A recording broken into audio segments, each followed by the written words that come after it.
caps off. A global ride-sharing strike proposed February 14th, also known as Valentine's Day. Is it worth participating? Do you think the strike will have an effect? Let's talk about it. What up, folks? Once again, it is indeed your boy Tim with another ride-sharing video. First of all, who's going to participate? Now, the goal is to basically leave passengers hanging to draw attention to the fact that we don't get paid like shit, and they clearly don't give a damn about us drivers. I don't think that is even up for debate. Whether you drive for Uber, Lyft, or damn near get involved in any of the gig apps for food delivery as well. So the suggestion is we don't do shit on Valentine's Day, and hopefully that'll draw attention. So will it work? Will I participate? What about you? Now, in regards to whether it'll work or not, it's going to be candid with you. Yours truly, I personally have worked for two unions. I was a member of the Teamsters Union when I used to work as an unloader for United Parcel Services years ago, back in the 90s.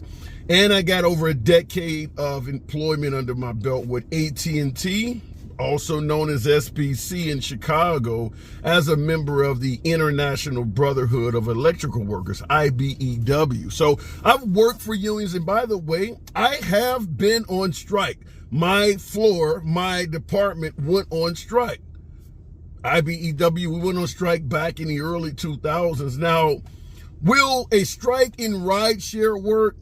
Listen, folks, as someone who has been involved with union strikes, I don't see a lot of promise from the way they're doing it. I will participate. I don't plan on driving on February 14th. I am definitely a pro-union kind of guy. So if folks are going to go on strike, I'm going to show my love. I'm going to show support. I certainly think it's a worthy cause. I absolutely believe they're treating us like shit. So anything that'll draw attention to it, I'm all ears. I'm all in. However, I don't see a lot of effectiveness coming out of this. Simple fact is, being a former member of unions and being on strike myself, when you go on strike, you let the employer know you don't feel like your needs are being properly addressed, or you feel like something is wrong, and you tell the employer, until you fix it, we're not coming back to work. Going on strike for one fucking day doesn't do anything. That's the biggest problem with Uber and Lyft strikes. I've covered a host of them. We've done a lot of videos here. There have been ride-sharing strikes for at least a decade, going back at least 10 years that I can recall. I've covered them for at least 6. Most of the bigger markets in America has had drivers participate in strikes. There's been many of them at LAX, many of them in New York. And by the way, New York ultimately has won a lot of benefits for drivers via legislation. We've done videos on that. Obviously, Seattle is another major city that has won benefits, and they've had strikes. Chicago's another. Most of the strikes do happen in northern cities. I will tell you that. Most of the legislation that has benefited drivers have come from northern cities like the Detroits, Chicago, Minneapolis, Seattle, New York, Boston, whereas they have either successfully won legislation for drivers or they at least have tried it. In the South, you don't hear shit.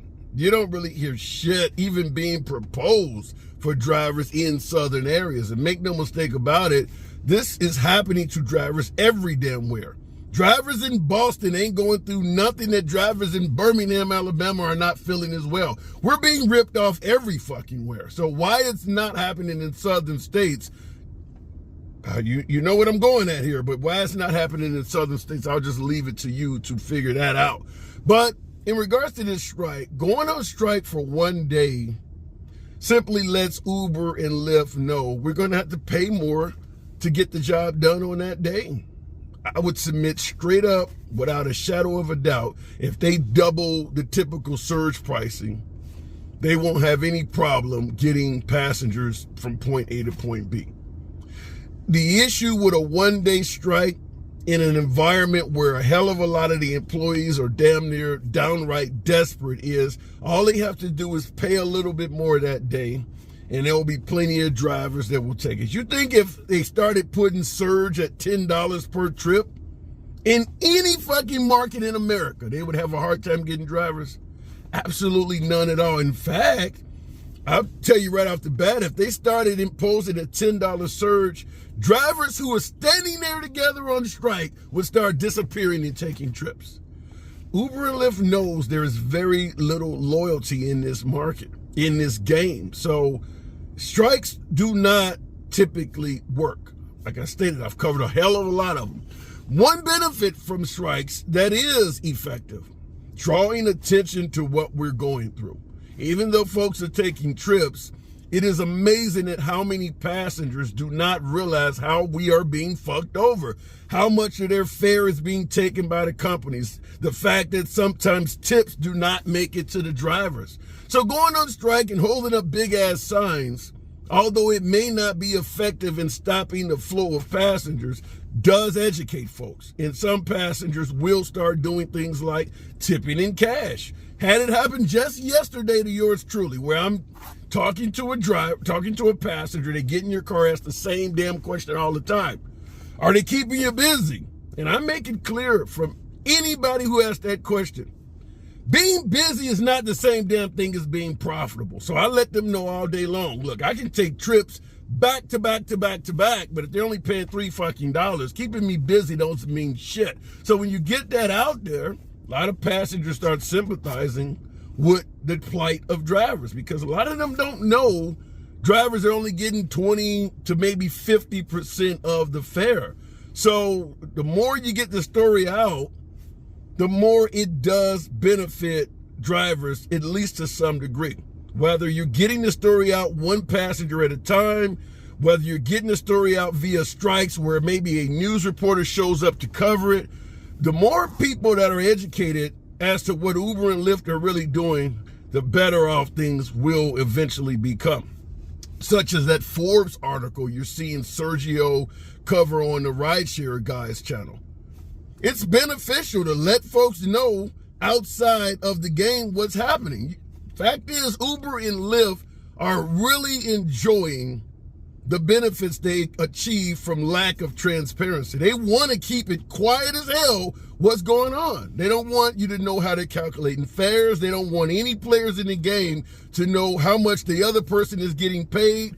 They don't want you contacting each other because that could lead to private clients and all. Uber controls all of the metrics. The more people start knowing shit, the more the tables get turned.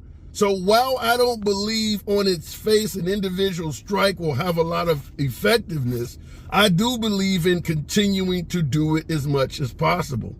I also believe in content creators like myself and like some of the others I often mention. Once again, we too are educating the public.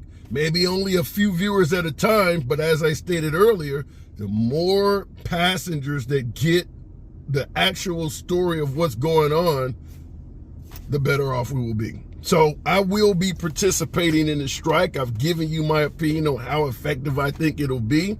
There will be future strikes, but the more knowledge, the merrier things will become. Let your boy know in the comments, what do you think? Think this strike will have any effectiveness at all? You think we will gain anything from it? Will you be participating? And as I stated, if the surge price shoots up, will your ass take trips? It's your boy Tim. Subscribe to the channel. Smash that like button. Seen some of you folks participate. Smash that like button. Show your boy some support. I will see you in the next video.